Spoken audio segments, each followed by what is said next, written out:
Hey everybody, Whitebone Knives here. Today I wanted to show you guys how I cut my knife blanks, and this right here is what we're going to be cutting into. This is 1/4 inch steel, and this is about 11.5 inch knife, so it's pretty darn big and it's really chunky, so it is going to take some time to cut. If you have thinner stock, it's a lot easier going, but I figured I'd use the 1/4 inch just to show you that it can be done with the tools that I'm going to be using, and it's not so bad. But you're first going to want to draw up a template.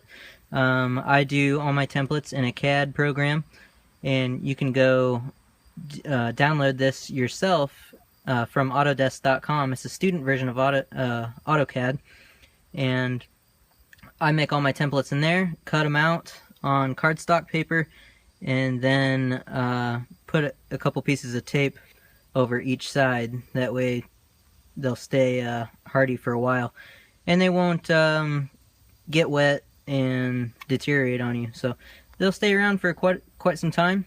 And I suppose we'll get started. I use a Sharpie fine point marker, and all I do is take the end of the knife, make sure all your lines are covered. There's a part right here that sticks out to the edge pretty close and then leaves very little room for this backside, so just be careful.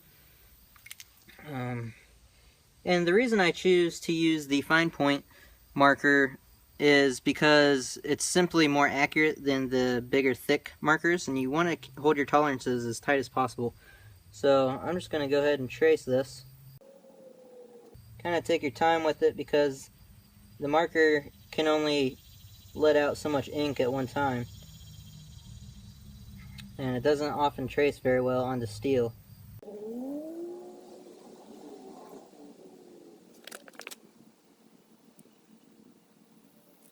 Okay, so now we have it all marked out. We're going to clamp it up and then cut it out with an angle grinder. On this piece of steel, I actually marked out 3 more of these blades that I'm going to be making out of this 1/4 inch stock. And what you're going to want to do is find something halfway sturdy to clamp this to. In my case, this is just a small forge that we have out back. And we're just going to take a couple of these clamps and clamp it down on here.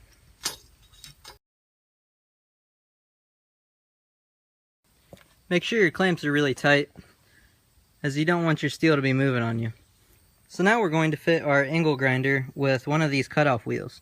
You can get like a pack of 5 of these for about $8 over at Lowe's, or whatever, any hardware store. They're just these cutoff wheels. They're really thin, and they just go right onto your angle grinder like so. And that's about it. It's pretty simple. We're gonna go ahead and get started.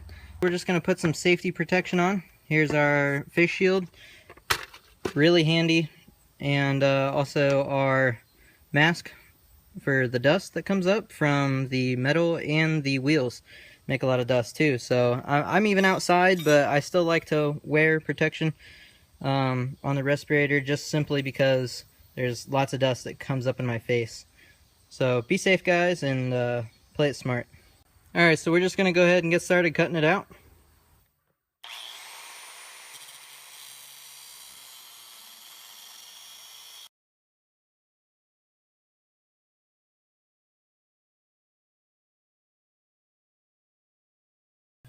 So as you can see, the 1/4 inch can take quite some time to cut off, but these are always nice to have around to break off the extra pieces.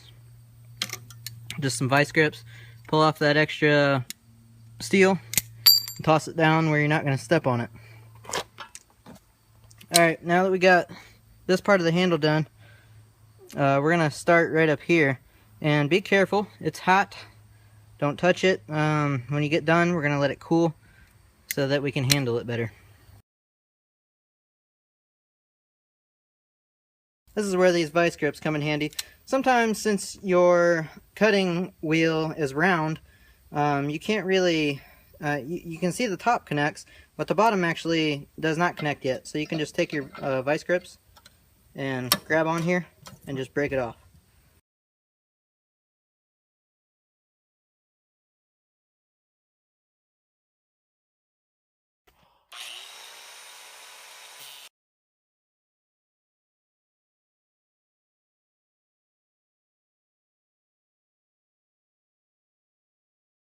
Alright, so maybe this goes without saying, but do all of your cutting first before you cut the rest of it off. That way you don't have to keep clamping and unclamping.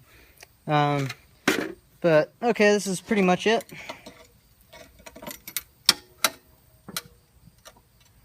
Alright, so I just broke the rest of that off, and now we have a very rough knife blank, and we're going to get the rest of that off on the grinder.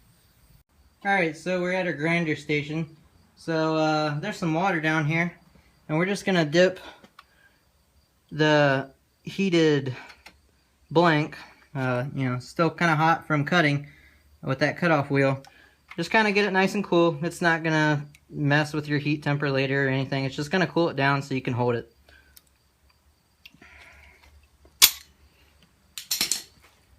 Okay, now we have this, and as you can see, there's a bunch of little burrs right here on the end. So I kind of like to just make a real quick pass over that, just so it actually lays flat on the tool rest. So I'll show you what I do there.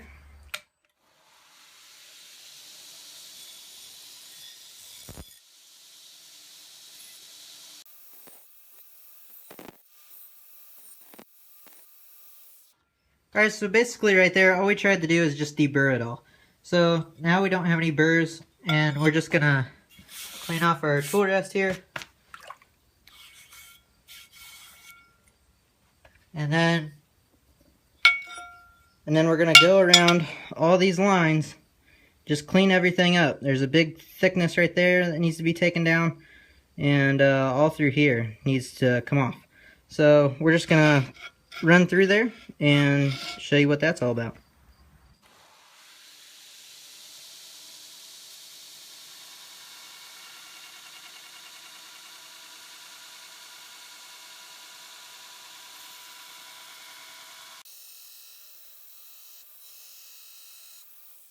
Right there is a 36 grit belt. It's worn out. You don't want to use your good belts to do this because oftentimes it'll strip the grit right off your belt. So just use an older one that you don't really care about. It's not going to do too much on your bevels anymore. You can just go ahead and use it for profiling.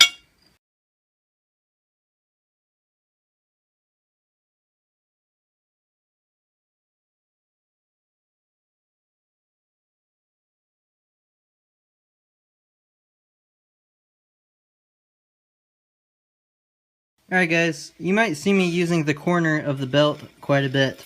And that's simply because that there's much less surface area on that portion of the belt. So you can really dig in and get off material a lot faster than as if you were to put it over the entire area. It just speeds things along.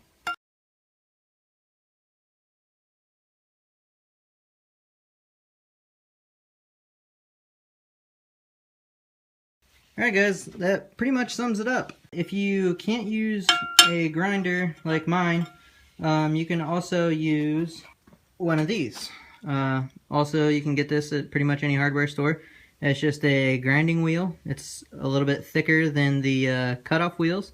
And you can actually go along here with your angle grinder and get a lot of that out. Another thing you can use to get your rough shape is a hacksaw. For me, it's advantageous to do it otherwise, so I do not use the hacksaw. But yeah guys, that's how I cut out my blanks, and this is all ready for beveling. Alright, thanks for watching guys. God bless.